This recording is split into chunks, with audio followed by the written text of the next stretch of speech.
नमस्कार, सिटी न्यूजच्या रात्री 10च्या बुलेटिनमध्ये प्रेक्षकांचं मनपूर्वक स्वागत। आज दिनांक 4 सप्टेंबर 2025 वार गुरुवार। बातमीपत्राची सुरुवात करूया सुविचारमालेने। आयुष्य हा एक सुंदर प्रवास आहे। प्रत्येक दिवसाला एक नवीन अध्याय म्हणून जगा। आजचा सुविचार आपण बघितला। आता बघूया बातमीपत्रातील ठळक बातम्या। या हेडलाइन्सचे प्रायोजक आहेत बीटीपी यात्रा group Amravati. BTP group Amravati की ओर से गणेश चतुर्थी की हार्दिक शुभकामनाएं।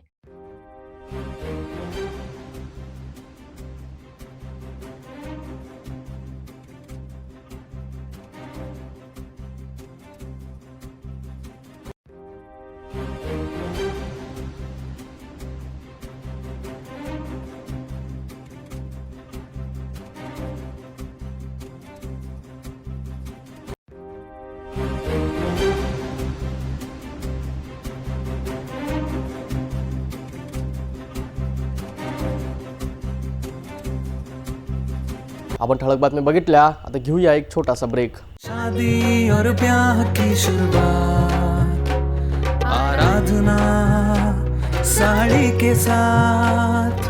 आराधना wholesale shopping mall L2 Bijland complex Nandgaon Peth Amravati Jawahar road Amravati.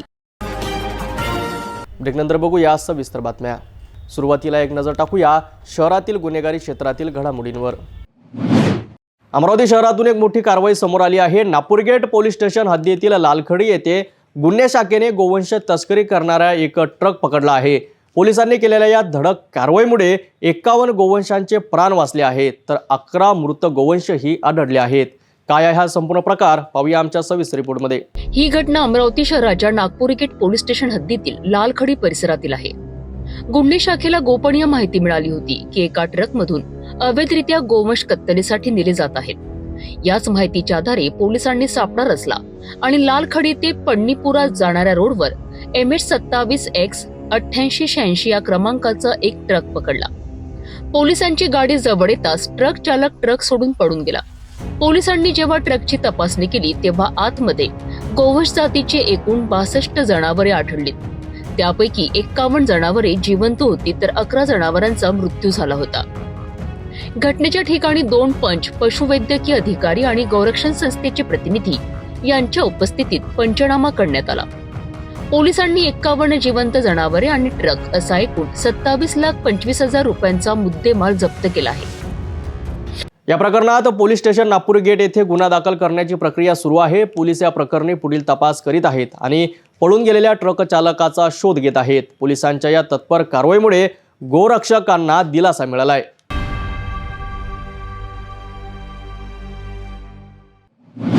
Amravati शहरातून एक मोठी बातमी समोर येत आहे। रविनगर परिसरातील एका घरात आग लागल्याने मोठी दुर्घटना होताना वाचली आहे।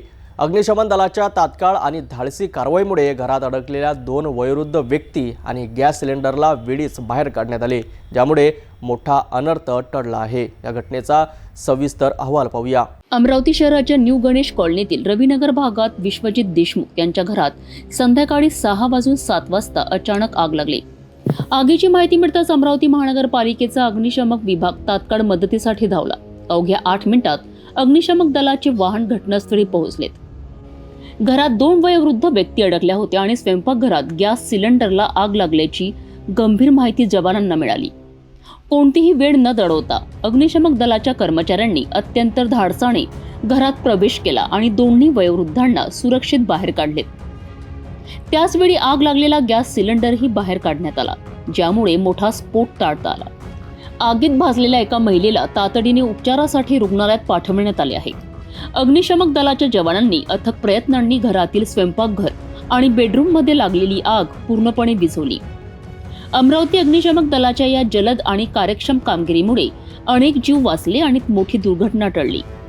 अग्निशमन दलाच्या या शौर्यामुळे अमरावतीमध्ये एक मोठी दुर्घटना टळली आहे। या घटनेने हे पुन्हा एकदा सिद्ध केले की संकटाच्या वेळी मदत मिळणं किती महत्त्वाचं आहे। अग्निशमन विभागाच्या सर्व कर्मचाऱ्यांचे हे धाडसी नक्कीच कौतुकास्पद आहे।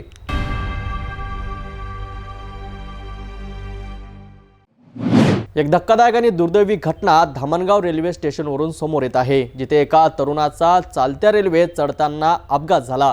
या अपघातात त्याला आपले एक पाय गमवावा लागला. नेमकी ही घटना कशी घडली आणि यातून आपण काय धडा घेऊ शकतो पाहूया या विशेष रिपोर्टमध्ये. ही घटना धामणगाव रेल्वे स्टेशनवर घडली आहे. 48 वर्षीय मोहम्मद शकील नूर मोहम्मद हे कोल्हापूर गोंदिया एक्सप्रेसमध्ये पेंट्री सायडर म्हणून काम करतात. रेल्वे धामणगाव स्टेशनवर थांबली असताना मोहम्मद शकील पाणी पिण्यासाठी खाली उतरलेत. मात्र गाडी सुरू झाल्यावर ते पुन्हा चालत्या रेल्वेत चढण्याचा प्रयत्न करीत होते. त्याचवेळी त्यांचा पाय घसरला. क्षणातच ते रेल्वे आणि फलाटाच्या मध्ये खचले गेले. या भीषण अपघातात त्यांचा एक पाय गुडघ्याच्या खालून पूर्णपणे वेगळा झाला, तर दुसरा पायाचा अर्धा पंजा चेंदा झाला. घटनेची माहिती मिळताच रेल्वे पोलीस अमर वानखडे आणि त्यांच्या सहकाऱ्यांनी तातडीने धाव घेतली. काही तरुणांच्या मदतीने अँब्युलन्सची वाट न पाहता मोहम्मद शकील यांना स्ट्रेचरवर टाकून ग्रामीण रुग्णालयात नेण्यात आले. तिथे प्राथमिक उपचारानंतर त्यांना पुढील उपचारासाठी अमरावतीला पाठविण्यात आले आहे. या घटनेने पुन्हा एकदा चालत्या रेल्वेत चढण्याचा धोका अधोरेखित केला आहे. आपला जीव धोक्यात घालून असे धाडस करणे किती महागात पडू शकते हे या अपघातातून स्पष्ट होते. जीवन हे अमूल्य आहे आणि क्षणिक निष्काळजीपणा आयुष्यभराची वेदना देऊ शकतो. ही घटना आपल्या सर्वांसाठी एक मोठा धडा आहे की रेल्वे स्टेशनवर थांबा कमी असल्या तरी सुरक्षितपणे नियम पाळणे अत्यंत आवश्यक आहे. चालत्या गाडीत चढणे किंवा उतरणे हे नेहमीच धोकादायक असते आणि त्यामुळे जीव गमावण्याची किंवा कायमचे अपंग होण्याची शक्यता असते. सुरक्षित प्रवास हाच योग्य प्रवास आहे.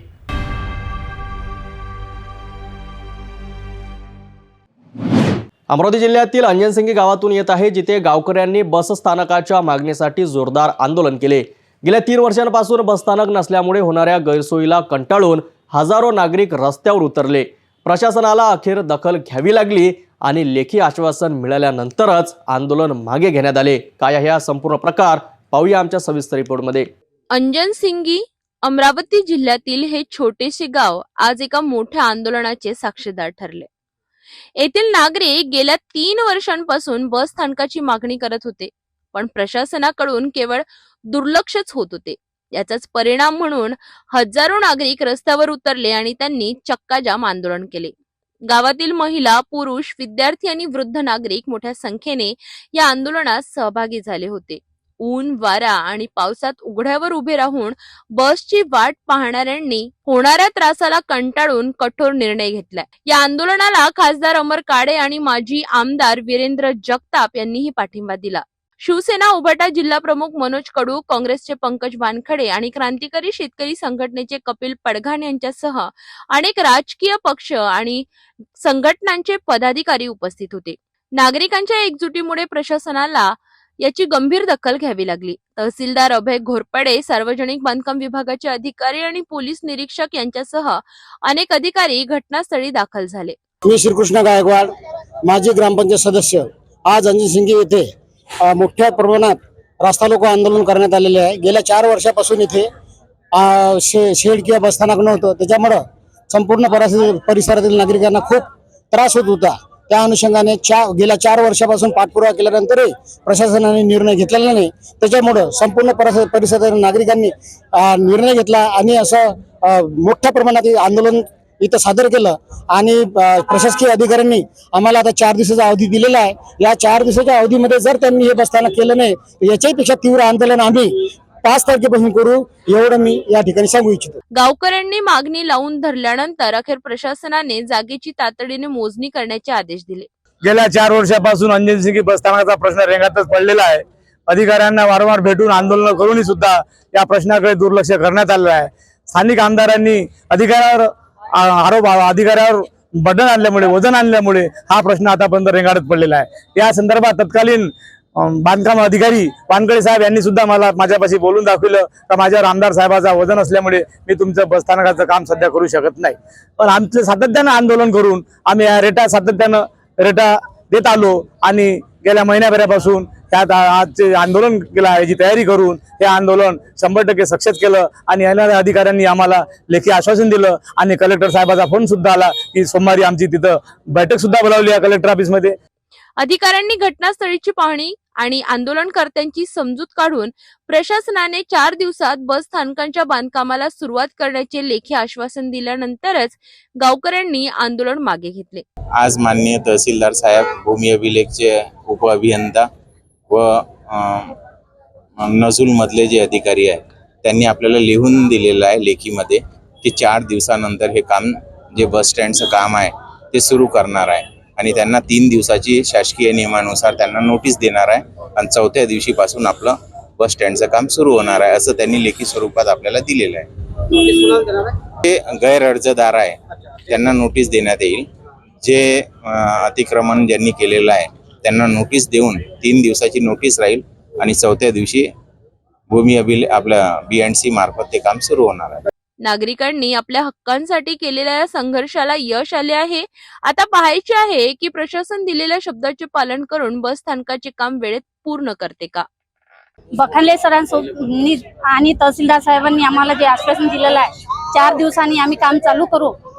सरांना माझी विनंती आहे, 4 दिवसांनी जर काम चालू झालं नाही तर 5व्या दिवशी पुन्हा आम्ही आंदोलन करणार आहोत आणि याच्यानंतर आंदोलन आम्ही मागे घेणार नाही. जोपर्यंत आमचं काम चालू होत नाही आणि आमचं बस स्टॉप पूर्ण होत नाही तोपर्यंत आम्ही आंदोलन चालूच राहू. आम्हाला चॉकलेट द्यायचं काम जे करत आहे आता प्रशासन, आता आम्ही एक म्हणजे सरपंच या नात्याने आम्ही जे निर्णय घेतला त्याच्यावर जर जसं BNC वाल्यांना आम्हाला आश्वासन दिलं की 4 दिवसानं काम चालू करू, अन्यथा आम्ही पुन्हा आंदोलन करू, तीव्र करू. अंजन सिंगी येथील नागरिकांच्या आंदोलनाने हे सिद्ध केले आहे की एकजूट असेल तर कोणताही प्रश्न सुटू शकतो. प्रशासनाने लेखी आश्वासन दिले आहे, पण आता खरी कसोटी प्रशासनाची आहे. जे काम दिलेल्या वेळेत काम पूर्ण झाले नाही तर नागरिक पुन्हा रस्त्यावर उतरतील, यावर सिटी न्यूजची नजर असेल.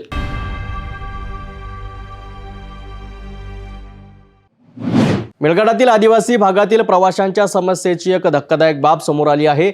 एसटी महामंडळाने आपल्या बसगाड्याची दुर्दशा लपविण्यासाठी एक नवीनच जुगाड केला आहे, ज्यामुळे सध्या हा विषय चर्चेचा बनला आहे. बसच्या गळत्या छतामुळे प्रवाशांना होणारा त्रास लपविण्यासाठी हा जुगाड नेमका काय आहे आणि प्रशासनाचे याकडे दुर्लक्ष का होत आहे, पाहूया आमच्या सविस्तर रिपोर्टमध्ये. धारणी तालुक्यातील एसटी महामंडळाची स्थिती सध्या अत्यंत वाईट आहे. डेपोमध्ये भंगार झालेल्या बसगाड्या उभ्या आहेत आणि ज्या बस रस्त्यावर धावत आहेत त्यांची अवस्थाही फारशी चांगली नाही. प्रवाशांना पावसाळ्याच्या दिवसात मोठ्या अडचणींचा सामना करावा लागतो. बसच्या छतातून पाणी गळते, त्यामुळे प्रवाशांना ओले होऊन प्रवास करावा लागतोय. ही समस्या लपविण्यासाठी आणि प्रवाशांची नाराजी टाळण्यासाठी एसटी महामंडळाने एक अजब उपाय शोधलाय. त्यांनी गळत्या बसच्या छतावर चक्क ताडपत्रे टाकली आहे. हा जुगाड पाहून सर्वांनाच धक्का बसलाय. मेळघाटातील आदिवासी बहुल भागांमध्ये जिथे लोकांना एसटी बस शिवाय दुसरा पर्याय नाही, तिथे त्यांना पैसे देऊनही असा धोकादायक आणि गडक्या बसमधून प्रवास करावा लागतोय. हा एक प्रकारे प्रवाशांच्या जीवाशी खेळ आहे. या गंभीर समस्येकडे संबंधित अधिकाऱ्यांचे पूर्णपणे दुर्लक्ष होत आहे. एवढेच नव्हे तर मेळघाटातील जनतेने निवडून दिलेल्या नवनवीन आमदारांचीही या प्रश्नांकडे दुर्लक्ष होताना दिसत आहे. स्थानिक प्रतिनिधींनी यात लक्ष घालून प्रवाशांना चांगल्या बस सेवा उपलब्ध करून देणे गरजेचे आहे. मेळघाट सारख्या दुर्गम भागात जिथे गरीब आणि आदिवासी बांधवांसाठी एसटी महामंडळ हीच प्रवाशांची मुख्य सोय आहे, तिथे त्यांची अशी हेडसोड होणे अत्यंत दुर्दैवी आहे. प्रशासनाने तात्काळ याकडे लक्ष देऊन जुन्या आणि गळत्या बसेस बदलून नवीन बसेस उपलब्ध करून देणे आवश्यक आहे, जेणेकरून प्रवाशांचा प्रवास सुरक्षित आणि सुखकर होईल.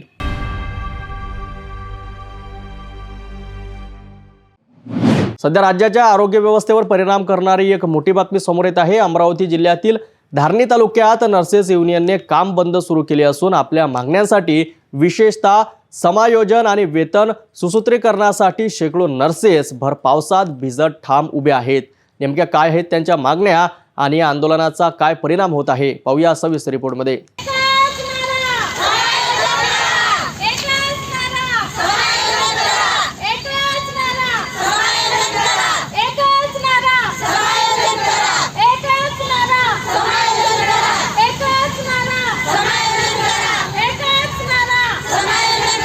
अमरावती अमरावती जिल्ह्यातील धारणी तालुका जिथे आरोग्य सेवेचा कणा समजल्या जाणाऱ्या नर्सेसने काम बंद आंदोलन पुकारले आहे.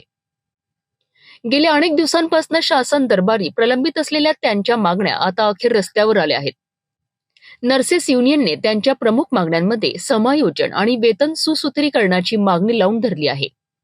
याच मागण्यांकरिता शेकडो नर्सेसनी आपला कामाचा त्याग करून आंदोलन सुरू केले आहे.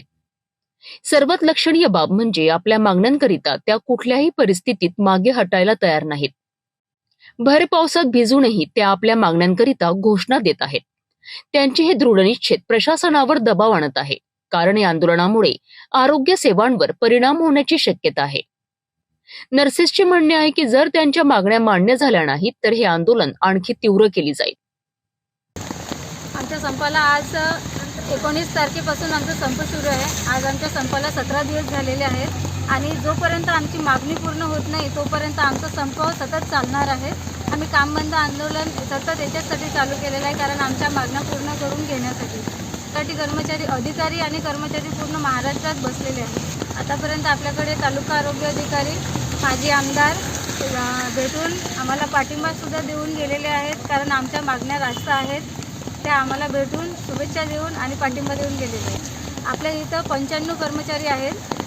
आता पावसामुळे काही कर्मचारी येऊ शकले नाही पेंडॉलमध्ये बसायला, पण संपात सहभागी आहेत.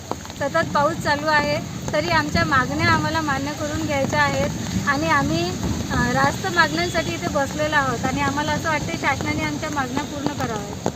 नर्सेसचे हे काम बंद आंदोलन आरोग्य व्यवस्थेसाठी एक मोठी चिंता निर्माण करणारी आहे. जर तातडीने यावर तोडगा काढला नाही तर रुग्णांना मोठ्या अडचणीचा सामना करावा लागू शकतो. प्रशासनाने यावर लक्ष घालून योग्य तोडगा काढणे गरजेचे आहे. भेटूया एका छोट्याशा विश्रांतीनंतर. तपोवन पासून फक्त 1.5 किलोमीटर अंतरावर राधानगरी लेआउट लेक व्ह्यू प्लॉट सह मोजकेच प्लॉट शिल्लक. त्वरित संपर्क करा 9930706667 किंवा 7620433325 या क्रमांकावर. विश्रांतीनंतर पुन्हा आपले स्वागत. आता एक नजर महाराष्ट्रातील विस्तृत घडामोडींवर.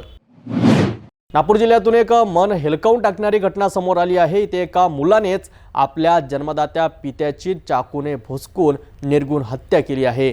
नात्याला काळिमा फासणाऱ्या या घटनेने संपूर्ण परिसरात खळबळ उडाली आहे. काय आहे संपूर्ण प्रकरण आणि पोलिसांनी काय कारवाई केली पाहूया सविस्तर रिपोर्टमध्ये. ही दुर्दैवी घटना नागपूर जिल्ह्यातील रामटेक पोलीस स्टेशन हद्दीतील पिंडकापार गावात घडली आहे. मृत व्यक्तीचे नाव भावराव गोविंदा मांढरे वय 75 वर्ष असून त्यांचा मुलगा रवी भावराव मांढरे वय 31 आहे. दोघेही एकत्र मासेमारीचा व्यवसाय करायचे आणि दुर्दैवाने दोघांनाही दारूचे व्यसन होते. याच व्यसनामुळे बाप लेकांमध्ये नेहमीच घरगुती वाद होत असे. 3 सप्टेंबर रोजी रात्री पुन्हा त्यांच्यात वाद झाला. रात्री 9:30च्या सुमारास वडील झोपले असताना मुलगा रवीने रागाच्या भरात चाकू घेतला आणि वडिलांच्या शरीरावर सपासप वार केले. यात त्यांना गंभीर जखमा झाल्या आणि त्यांचा जागीच मृत्यू झाला. या घटनेची बातमी वाऱ्यासारखी गावात पसरली. गावातील पोलीस पाटील इंदिरा पाणसे यांनी तात्काळ रामटेक पोलिसांना माहिती दिली. पोलिसांनी घटनास्थळी धाव घेतली आणि पंचनामा केला. उपविभागीय पोलीस अधिकारी आणि पोलीस निरीक्षक यांनी घटनास्थळाची पाहणी केली आणि न्यायवेदक टीमलाही बोलवण्यात आले. पोलिसांनी मृतदेह शवविच्छेदनाकरिता नागपूरला पाठविला आहे.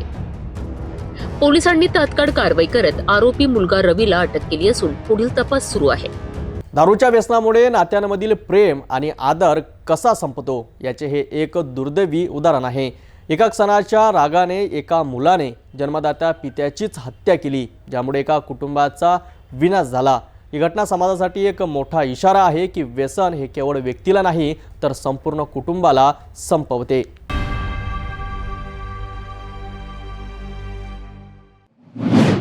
नागपूरमधून एक धक्कादायक बातमी समोर येत आहे, ज्यामुळे पोलिसांच्या सुरक्षा दाव्यावर प्रश्नचिन्ह निर्माण झाले आहेत.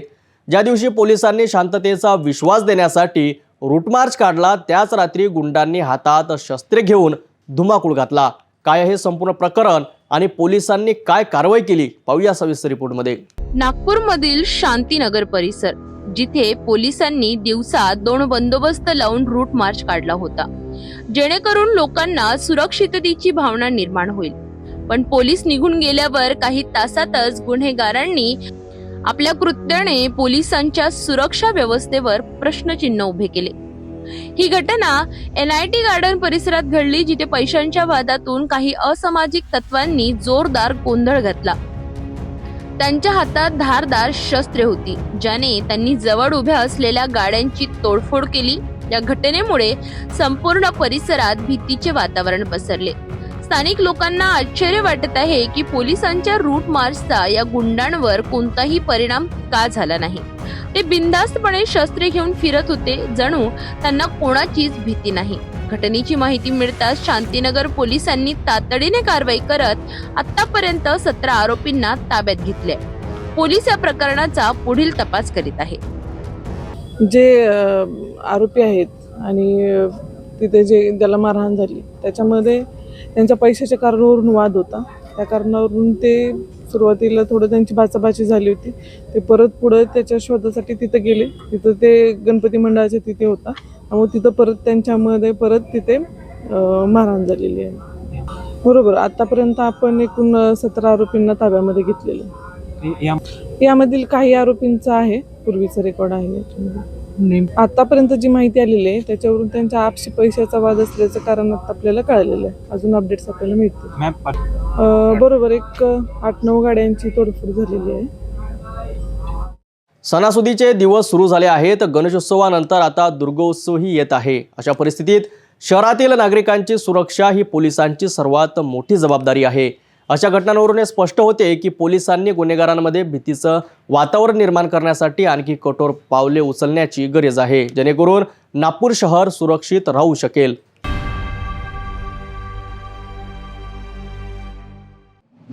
यवतमाळ जिल्ह्यातून एक धक्कादायक प्रकरण समोर आलं आहे. एका शेतकऱ्याच्या दाव्यानुसार त्याच्या शेतातील 5 कोटी रुपयाच्या रक्तचंदनाच्या झाडाची किंमत आता फक्त 11,000 रुपये असल्याचे सिद्ध झाले आहे.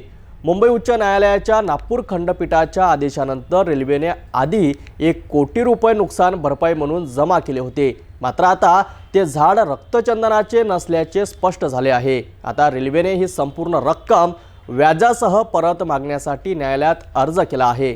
काय आहे संपूर्ण प्रकरण, पाहूया आमच्या सविस्तर रिपोर्टमध्ये. हे प्रकरण वर्धा, यवतमाळ, पुसद, नांदेड रेल्वे प्रकल्पाशी संबंधित आहे. या प्रकल्पासाठी पुसद तालुक्यातील खर्ची येथील शेतकरी केशव शिंदे यांची जमीन अधिग्रहित करण्यात आली होती. जमिनीची भरपाई मिळाली, परंतु रक्तचंदनाचे झाड, इतर झाडे आणि भूमिगत पाईपलाईन सारख्या मोबदल्यांची मागणी फेटाळण्यात आली.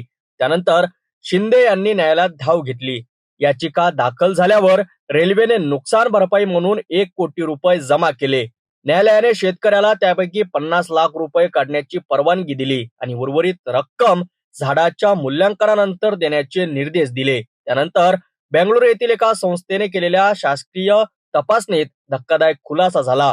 ज्या झाडाला शेतकरी रक्तचंदनाचे झाड म्हणत होते ते प्रत्यक्षात बिजासाल नावाचे झाड असल्याचे निष्पन्न झाले. त्याची किंमत फक्त 11,000 रुपये असल्याचे अहवालात नमूद करण्यात आले. आता रेल्वेने न्यायालयात अर्ज दाखल केला असून शेतकऱ्याने व्याजासह संपूर्ण रक्कम परत करावी अशी मागणी केली आहे. एकेकाळी 5 कोटीचे झाड असल्याचा दावा करणाऱ्या या प्रकल्पाचे भवितव्य आता न्यायालयाच्या निर्णयावर अवलंबून आहे. आता या प्रकरणाकडे सर्वांचे लक्ष लागून आहे. न्यायालय यावर काय निर्णय देते, रेल्वेला त्यांची रक्कम परत मिळते की नाही आणि शेतकऱ्याच्या दाव्याचे काय होते हे पाहणे महत्त्वाचं ठरेल.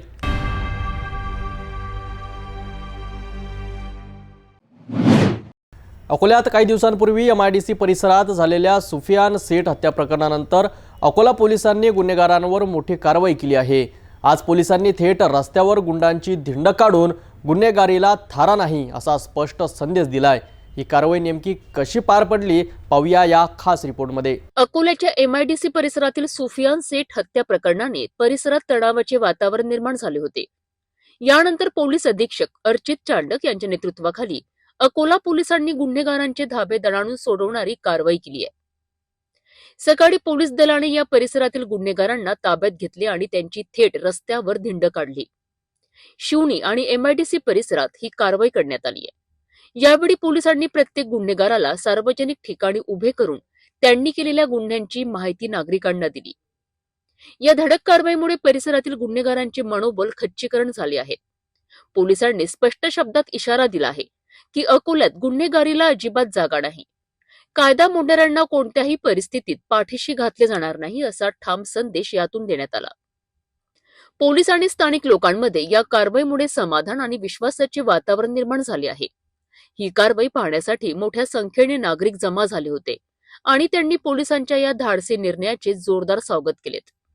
पोलिसांनी सदन हातीमध्ये जो हत्येचा गुन्हा झाला होता त्यामध्ये सर्व आरोपी पोलिसांनी 12 तासाच्या आत आम्ही अटक केलेले आहे. आज त्या गुन्ह्याची प्रक्रिया म्हणून सर्व आरोपी कुठल्या ठिकाणी ते गोळा झाले होते, कशा पद्धतीने गेले, त्यांचा मार्ग कसा होता आणि त्या ठिकाणी जाऊन त्यांनी हत्येचा कट कसा केला किंवा हत्या कशी केली या संदर्भाची सर्व माहिती घेण्यासाठी आम्ही आरोपींना घेऊन आलो होतो. गुन्ह्याचं हे रिक्रिएशन होतं. सर्व रिक्रिएशन आम्ही आरोपींच्या माध्यमातून आज आम्ही केलेलं आहे.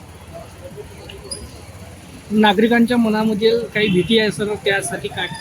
नागरिकांनी कुठलीही भीती बाळगायचं काही कारण नाही, कारण असा कुठलाही अपराधी पोलिसांच्या हातून सुटणार नाही. जो कोणी अशा प्रकारचे कुठलेही कृत्य करण्याचा प्रयत्न करेल पोलीस निश्चितच त्यांच्यावर कडक कारवाई करेल. अकोला पोलिसांनी केलेल्या या कारवाईमुळे समाजामध्ये कायदा व सुव्यवस्था राखण्यासाठी पोलीस दल किती कटिबद्ध आहे हे पुन्हा एकदा सिद्ध झालं आहे. गुन्हेगारीला आळा घालण्यासाठी अशी कठोर पावले उचलणे अत्यंत आवश्यक आहेत. या कारवाईने गुन्हेगारांमध्ये भीतीचं वातावरण निर्माण झालं आहे, तर नागरिकांमध्ये सुरक्षेची भावना वाढली आहे.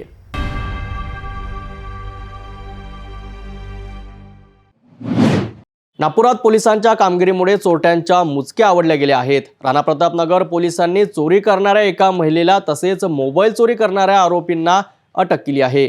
काय आहे नेमकी ही घटना आणि पोलिसांनी कसं या गुन्ह्याचा छडा लावला, पाहूया सविस्तर रिपोर्टमध्ये.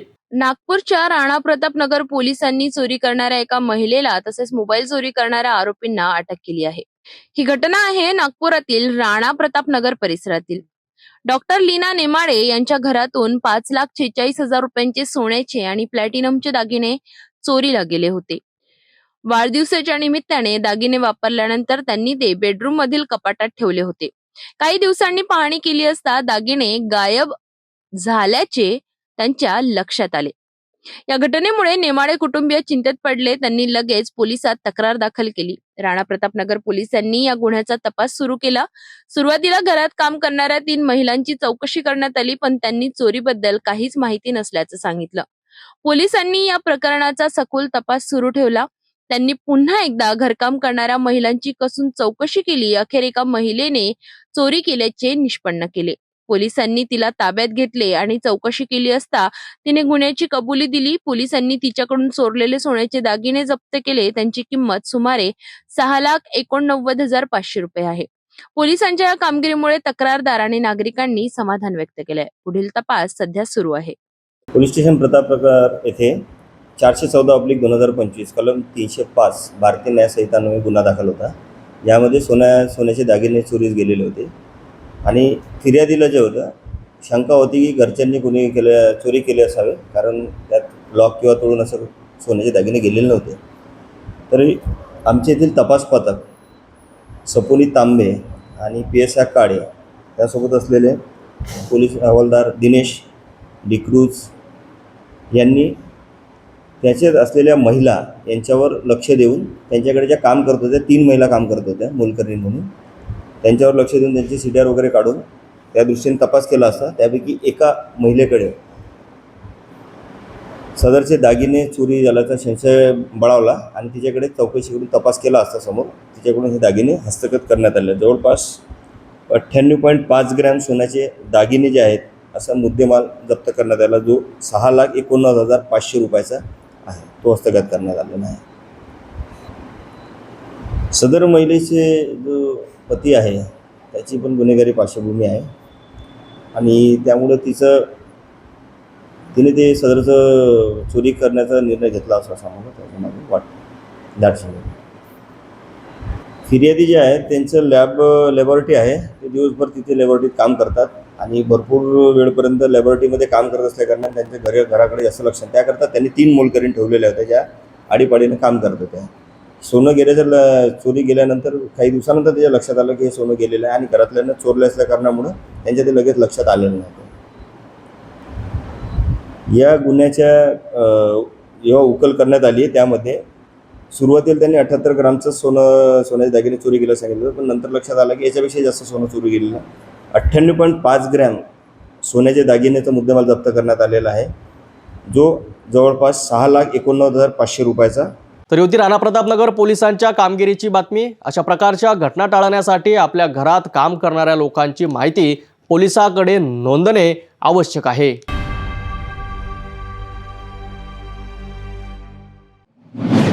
नागपुरात चोरट्यांचा हैदोस सुरू असताना पोलीसही सतर्क झाले आहे. राणा प्रतापनगर पोलिसांनी पेट्रोलिंग करीत असताना 3 संशयितांना पकडले आणि त्याच्याकडून तब्बल 5 चोरीचे मोबाईल जप्त केले. या प्रकरणी अधिक माहिती जाणून घेऊया. नागपूरच्या राणा प्रतापनगर पोलिसांनी 1 सप्टेंबर रोजी पेट्रोलिंग करीत असताना एका मोपेडवर संशयास्पदरित्या फिरणाऱ्या 3 आरोपींना पाहिलं.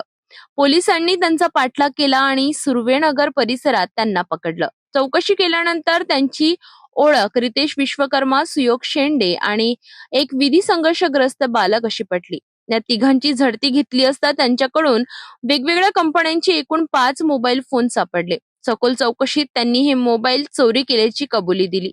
पोलिसांनी त्यांच्याकडून चोरीचे 5 मोबाईल आणि गुन्हा करण्यासाठी वापरलेल्या हिरो डेस्टिनी मोपेड असा एकूण 1,17,000 रुपयांचा मुद्देमाल जप्त केलाय. याच प्रकरणातील फिर्यादी अभिषेक धुर्वे यांनी तक्रार दिली होती की त्यांच्या घरातून 2 मोबाईल चोरीला गेले होते. फिर्यादीच्या तक्रारीवरून राणा प्रतापनगर पोलीस ठाण्यात अज्ञात आरोपींविरुद्ध गुन्हा दाखल करण्यात आला होता. या कार्यवाहीमुळे पोलिसांना मोबाईल चोरीच्या आणखी काही प्रकरणांचा उलगडा होण्याची शक्यता आहे.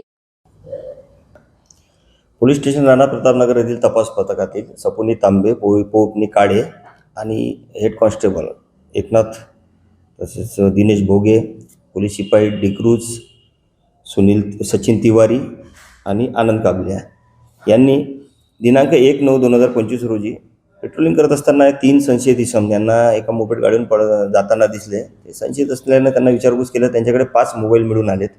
त्या 5 मोबाईलबद्दल त्यांना विचारपूस केली असता त्यांचे उत्तर त्यांच्याकडे नव्हते. तर त्यापैकी 2 जे आहे ते पोलीस स्टेशन राणा प्रतापनगर येथील अपराध क्रमांक 544/2025 कलम 305-3-5 भारतीय न्याय संहितामधील होते. ते त्यांच्याकडून जप्ती करण्यात आले व 3 जे मोबाईल आहेत ते पोलीस स्टेशन बजाजनगर येथील गुन्हा आहे त्यामध्ये त्यांनी चोरी केलेली आहे. सदरची चोरी जी आहे तिन्ही इसम जे मजूर लोक किंवा स्टुडंट लोक आहेत ते झोपी जातात सकाळच्या वेळेत, ते उघड्या दारातून जाऊन घरातून चोरी करत होते किंवा कन्स्ट्रक्शन साईटवरून चोरी करत होते. ती टोळीच आपण उघडकीस आणले. त्यापैकी 2 जे आहेत ते एक आहे रितेश विश्वकर्मा आणि दुसरा आहे सुयोग शेंडे आणि तिसरा जो आहे तो विधी संघर्ष बालक आहे. यांच्याकडून एक गाडी पण जप्ती करण्यात आली आहे जे याच्यासाठी ते वापरत होते. सदरची कारवाईमध्ये 1,17,000 रुपयाचा मुद्देमाल जप्त करण्यात आलेला आहे आणि माननीय पोलीस आयुक्त परिमंडळ क्रमांक 1 यांचे व सहाय्यक पोलीस आयुक्त श्री शेडके साहेब यांच्या मार्गदर्शनाखाली सदरची कारवाई करण्यात आलेली आहे. पथकातील अधिकारी आहेत सपोनी तांबे आणि पोपनी काळे, तसेच पोलीस हवालदार एकनाथ, पोलीस हवालदार दिनेश भोगे, पोलीस शिपाई आनंद काबलिया, सचिन तिवारी आणि डिक्रूज. या कारवाईमुळे राणा प्रतापनगर पोलिसांनी मोबाईल चोरीच्या गुन्ह्यांना आळा घालण्यासाठी कंबर कसल्याचं दिसून येत आहे. या प्रकरणाची पुढील तपासणी सुरू आहे आणि लवकरच आणखी काही गुन्हे उघडकीस येतील अशी शक्यता आहे.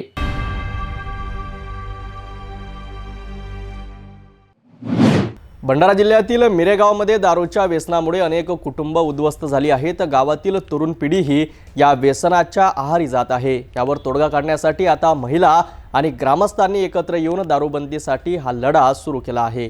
हा लढा नेमका कसा सुरू झाला आणि त्याला यश मिळणार का, याबद्दल सविस्तर माहिती पाहूया. भंडारा जिल्ह्यातील साकोली तालुक्यात असलेले मिरेगाव एकेकाळी शांत असलेले हे गाव आता अवैध दारू विक्रीचे केंद्र बनले आहे. गावातील गल्ली बोळात खुलेआम दारू विकली जाते, ज्यामुळे गावातील शांतता आणि सुरक्षितता धोक्यात आली आहे. विशेषतः तरुण आणि विद्यार्थी दारूच्या व्यसनात अडकत चालले आहेत. या परिस्थितीमुळे संतप्त झालेल्या मिरेगावच्या महिलांनी आता दारू हद्दपार करण्याचा निर्धार केला आहे. त्यांनी ग्रामपंचायत आणि तंटामुक्त समितीच्या मदतीने दारूबंदीसाठी मोहीम सुरू केली आहे. महिलांचे म्हणणे आहे की दारूमुळे अनेक संसार उद्ध्वस्त झाले आहेत आणि ही सामाजिक समस्या आता दूर करण्याची वेळ आली आहे.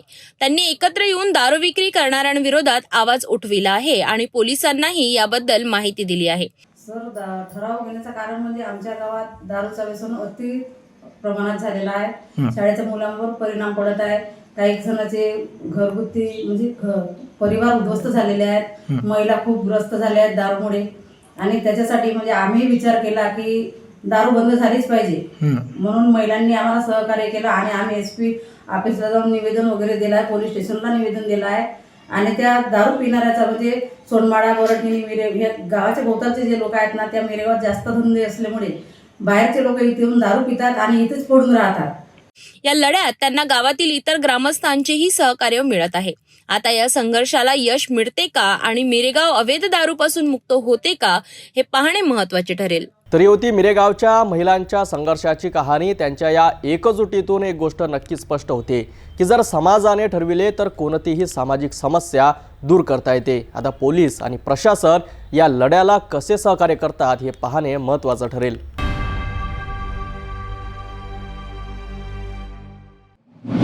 नांदेडच्या दिलगुरू तालुक्यातील बेलूर येथे एक भीषण अपघात झाला आहे. चालकाचे नियंत्रण सुटल्याने एक ST बस रस्त्याच्या कडेला असलेल्या खड्ड्यात उतरली. या अपघातात जवळपास 28 प्रवासी जखमी झाले असून त्यापैकी 3 प्रकृती गंभीर आहे. अधिक माहितीसाठी पाहूया सविस्तर रिपोर्ट.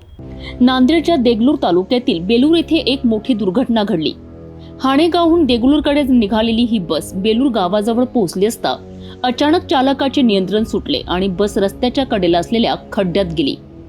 या अपघातामुळे बसमधील प्रवाशांमध्ये एकच गोंधळ उडाला. अपघातग्रस्त बसमध्ये एकूण 28 प्रवासी होते, ज्यापैकी सर्वजण जखमी झाले आहेत.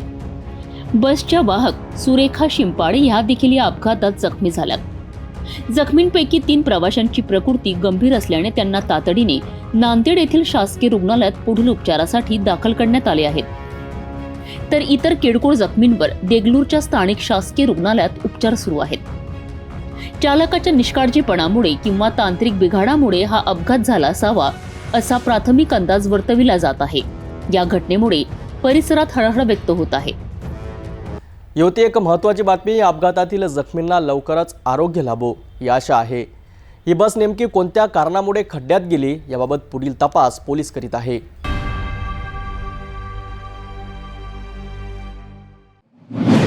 मालेगावमधून एक मोठी बातमी समोर येत आहे. कर्तव्यदक्ष पोलीस निरीक्षक प्रीतम चौधरी यांच्या नेतृत्वाखाली मालेगाव तालुका पोलिसांनी अवैध धंद्यांवर कठोर कारवाई करत जुगार अड्ड्यावर छापा टाकला. या कारवाईत लाखो रुपयाचा मुद्देमाल जप्त करण्यात आला असून यामुळे अवैध व्यावसायिकांचे धाबे दणाणले आहेत. काय आहे संपूर्ण प्रकरण पाहूया सविस्तर रिपोर्टमध्ये. मालेगावमधून एक मोठी बातमी समोर येत आहे. कर्तव्यदक्ष पोलीस निरीक्षक यांच्या नेतृत्वाखाली पोलिसांनी अवैध धंद्यांवर कठोर कारवाई करत जुगार अड्ड्यावर छापा टाकला. ही घटना मालेगाव तालुक्यातील एकलव्य नगर झोगडे येथील आहे, जिथे रात्री उशिरापर्यंत रमी जुगाराचा अड्डा सुरू असल्याची माहिती पोलीस निरीक्षक प्रीतम चौधरी यांना मिळाली. मिळालेल्या माहितीच्या आधारे त्यांनी तात्काळ पथक तयार केले आणि या अड्ड्यावर धडक छापा टाकला.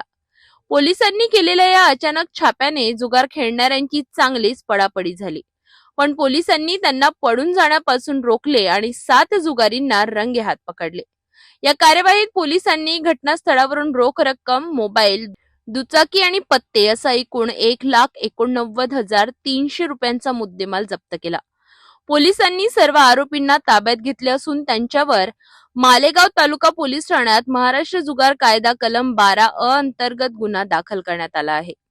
पोलीस निरीक्षक प्रीतम चौधरींच्या या धडक कारवाईमुळे ग्रामीण भागातील शांतता भंग करणाऱ्या अवैध व्यावसायिकांना चांगलीच चपराक बसली असून त्यांच्यामध्ये भीतीचे वातावरण निर्माण झाले आहे. यापुढेही अशा प्रकारची कार्यवाही सुरूच राहील असा इशारा पोलिसांनी दिला आहे.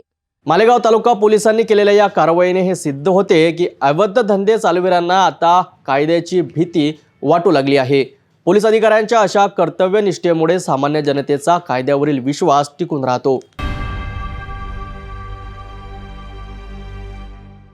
जाता पुन्हा एकदा आजच्या ठळक बातम्या. या हेडलाइन्सचे प्रायोजक आहेत BTP यात्रा group Amravati. BTP group Amravati की ओर से गणेश चतुर्थी की हार्दिक शुभकामनाएं.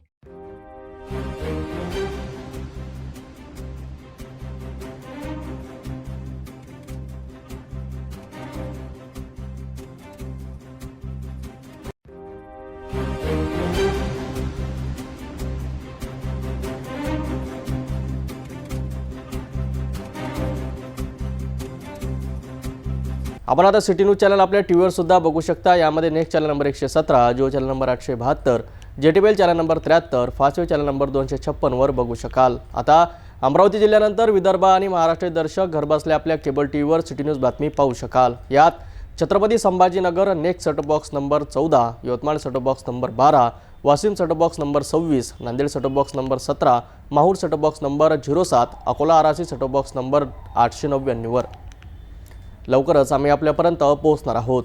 जर आपल्या केबल टीव्हीवर सिटी न्यूज चॅनल दिसत नसेल तर आपण आपल्या केबल ऑपरेटरशी संपर्क करावा. सिटी न्यूज केबलच्या व्यतिरिक्त यूट्यूब, फेसबुक, इंस्टाग्राम आणि ट्विटरवर सुद्धा बघू शकता. याकरिता सोशल मीडिया अकाउंट सबस्क्राईब करा, फॉलो करा, लाईक करा. यूट्यूब अकाउंट सबस्क्राईब करण्याकरिता सबस्क्राईब बटनला क्लिक करा आणि बेल आयकॉन दाबायला विसरू नका, कारण सर्वात आधी समाचार आपल्यापर्यंत पोहोचणार आहेत. तर या सिटी न्यूजचे फेसबुक पेज लाईक करा, इंस्टाग्राम आणि ट्विटर हँडल फॉलो करा. आपण व्हॉट्सअपवर सूचना देऊन सुद्धा न्यूज प्राप्त करू शकता. ही बातमीपत्र वेळेवरच थांबूया. पुन्हा भेटून घडामोडीसोबत. नमस्कार. हर खबर पर पैनी नजर, हर मुद्दे पर सटीक वार, यही है सिटी न्यूज की पहचान.